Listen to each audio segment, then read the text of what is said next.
নারায়ণগঞ্জে আলোচিত ৭ খুন হত্যা মামলার প্রধান আসামি নূর হোসেন রাতে কলকাতা থেকে ফিরিয়ে আনা হতে পারে। স্বরাষ্ট্র মন্ত্রণালয়ের একাধিক সূত্র একথা জানিয়েছে। গত বছর ১৪ জুন রাতে কলকাতা বিমানবন্দরের কাছের একটি আবাসিক এলাকা থেকে দুই সঙ্গী সহ গ্রেপ্তার হয় নূর হোসেন।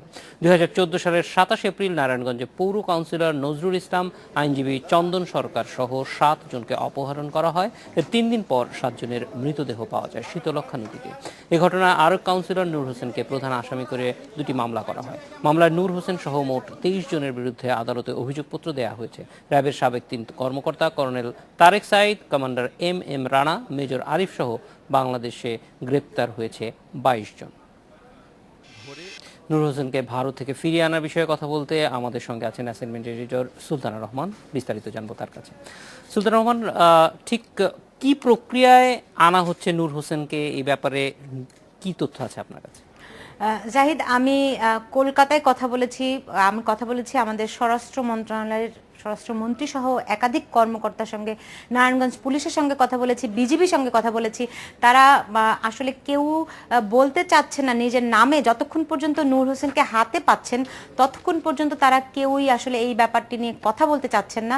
তবে আমি কলকাতা থেকে যতখানি খবর পেয়েছি তাতে সন্ধ্যা ৬টা নাগাদ নূর হোসেনকে বাংলাদেশ হাই কমিশনের কাছে হস্তান্তর করা হয়েছে এবং তাকে নিয়ে এরই মধ্যে বেনাপোল বন্দরে রওনা হয়েছে পুলিশি নিরাপত্তা দিয়ে। এবং বেনাপোল থেকে যে খবর পেয়েছি তাতে বেনাপোলে আপনার বিজিবি এবং বিএসএফ বৈঠক করছে। রাত্রেই হস্তান্তর করা হবে কি হবে না, হলে কটা নাগাদ, এই সমস্ত বিষয়ে তারা বিস্তারিত আলোচনা করছেন। আমাদেরকে একটি বিজিবির পক্ষ থেকে একটি সময় জানানো হয়েছে যে রাত ৯টা নাগাদ একটা সিদ্ধান্ত আসলে জানা যেতে পারে, এমনটি একটা আমাদেরকে ধারণা দিয়েছেন। ফলে আমাদের ৯টা পর্যন্ত অপেক্ষা করতে হচ্ছে। এর আগে গত মাসে ১৭ই অক্টোবর বারাসাত ম্যাজিস্ট্রেটের আদালত, আসলে সাব জুডিশিয়াল ম্যাজিস্ট্রেট আদালত নূর হোসেনকে প্রত্যর্পণের বিষয়ে আদেশ দেয়। তখন পশ্চিমবঙ্গ সরকার আদালতকে জানায় যে তাকে বাংলাদেশে ফেরত পাঠানোর জন্য প্রক্রিয়া চলছে, আলাপ আলোচনা চলছে দুই দেশের মধ্যে। আপনি জানেন যে গতকাল বিচ্ছিন্নতাবাদী নেতা অনুপ চেটিয়াকে বাংলাদেশ হস্তান্তর করেছে ভারতের কাছে। তারই অংশ হিসেবে একটি অলিখিত ঘোষণার মাধ্যমে আসলে নূর হোসেনকে ফেরত দেওয়া হচ্ছে, এমনটা আমাদেরকে স্বরাষ্ট্র মন্ত্রণালয় থেকে জানানো হয়েছে। কলকাতা থেকেও এমন খবরের কথা নিশ্চিত করা হয়েছে। জাহিদ, সুলতানা রহমান, এই যে অলিখিত বিষয়, আমরা বেশ কয়েকবারই কিন্তু আলোচনা এসেছিল, বিশেষ করে স্বরাষ্ট্র সচিব পর্যায়ে যখন আলোচনা হয়েছিল যে কিভাবে বন্দি বিনিময় করা যায় সে বিষয়গুলি, সেটি আসলে কতদূর এগিয়েছে এবং তার চাইতেও বড় কথা হচ্ছে যে নূর হোসেনের এবং অনুপ চেটিয়ার মধ্যে যে বিনিময়টি, সেটি আসলে কতটুকু অফিসিয়াল বা কতটুকু আনঅফিসিয়াল, এটাকে যেহেতু দুই পক্ষেরই, দুই দেশেরই রাষ্ট্রের সর্বোচ্চ পর্যায়ের মানুষরা এটার সঙ্গে ওয়াকিব হল, ফলে এইটির ভিতরে টেকনিক্যাল একটা ক্লিচ আমরা দেখতে পাচ্ছি। সেইটা আসলে কি মনে হয় আপনার? জি, আপনি জানেন যে ভারতের প্রধানমন্ত্রী নরেন্দ্র মোদী যখন বাংলাদেশ সফর করলেন তখন কিন্তু দু দেশের মধ্যে বন্দি বিনিময় চুক্তি হয়েছে এবং ভারতের পক্ষ থেকে অনুপ চেটিয়াকে ফেরত পাওয়ার জন্য একটা দীর্ঘদিনের কিন্তু দেন দরবার, দর কষাকষি ছিল।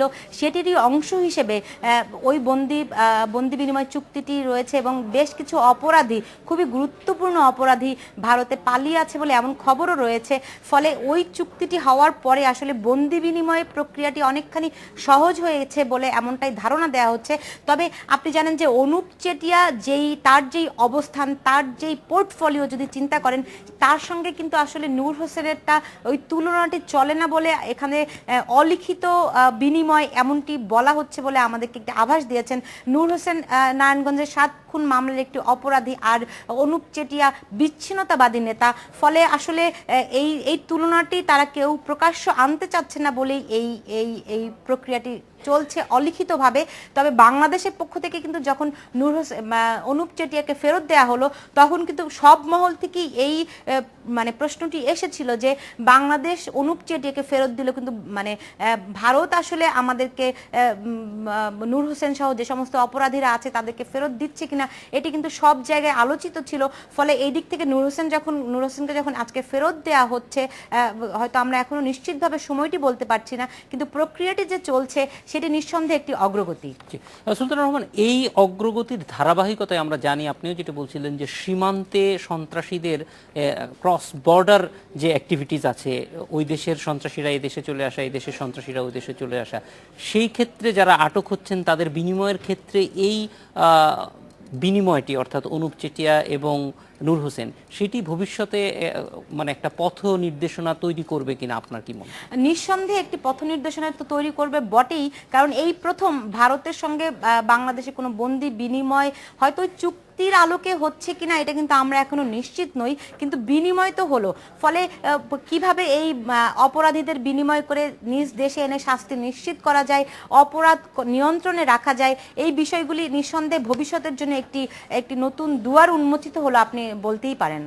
সুলতানা রহমান, অনেক ধন্যবাদ আমাদের সঙ্গে যোগ দেওয়ার জন্য। এডিটর স্পিকে নিচ্ছি আরও একটি বিরতি, ফিরছি একটু পরে।